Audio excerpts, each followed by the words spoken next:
Bonjour et bienvenue. Aujourd'hui une petite vidéo car je voulais vous montrer ma toute première création avec la pâte Fimo effet cuir.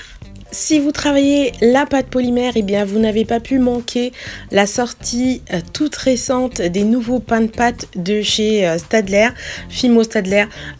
Comment vous dire, c'est, vous voyez, hein, l'effet cuir est vraiment très réaliste. Donc ça existe en 12 couleurs, en 12 coloris. La pâte, elle est juste très agréable à travailler. Elle est molle, plus molle que la Fimo Effect ou la Fimo Soft.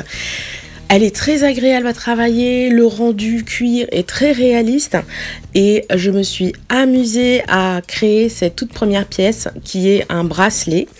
C'est un bracelet que j'ai tout d'abord cuit. J'ai cuit une plaque de cuir, enfin de cuir, non, de Fimo. Alors la cuisson c'est 130 degrés par contre et c'est 30 minutes. Et je suis venue ensuite découper des lanières. Donc comme vous pouvez le voir, la souplesse est au rendez-vous et c'est vraiment très résistant. Ici à l'arrière du bracelet, on voit vraiment le réalisme du cuir puisque ça ressemble vraiment à s'y méprendre à du cuir, à du vrai cuir.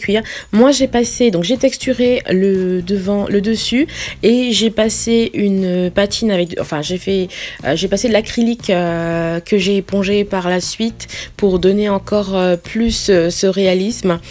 Je trouve vraiment cette pâte magique parce que elle va répondre à plein de problématiques que j'avais par le passé, notamment l'élasticité, la robustesse, la solidité. Donc franchement je suis séduite et j'ai un tas d'idées qui fusent dans ma tête. J'ai voulu tester donc la solidité, j'ai coupé une fine lanière et comme vous le voyez, je tire de toutes mes forces sur cette lanière et la solidité franchement elle aussi elle est au rendez-vous et bon je pense que mes bijoux vont pas être mis à l'épreuve comme ça mais c'est vraiment la preuve que cette pâte elle est vraiment elle est super solide hein. Donc on peut vraiment compter là-dessus quant à la solidité. Ici, ma lanière fait environ 3 à 4 mm. Ce qui est pratique avec cette pâte, c'est qu'on peut la travailler encore plus finement. On peut la couper avant comme après la cuisson, ce qui est très pratique. En tout cas, merci à Staedtler pour cette nouveauté qui nous ouvre le champ à de nouvelles perspectives de création. En tout cas, moi, ça stimule mon envie de création. Ça me fait voir les choses sous un nouvel angle et j'ai hâte de vous montrer mes futures créations. Et vous, l'avez-vous déjà testé? Qu'est-ce que vous en pensez? Je vous laisse me dire tout ça en commentaire. Pour ma part, vous l'avez compris, j'adhère, je vote, j'achète. Voilà. Et mon bracelet, alors, qu'en pensez-vous? Dites-le moi.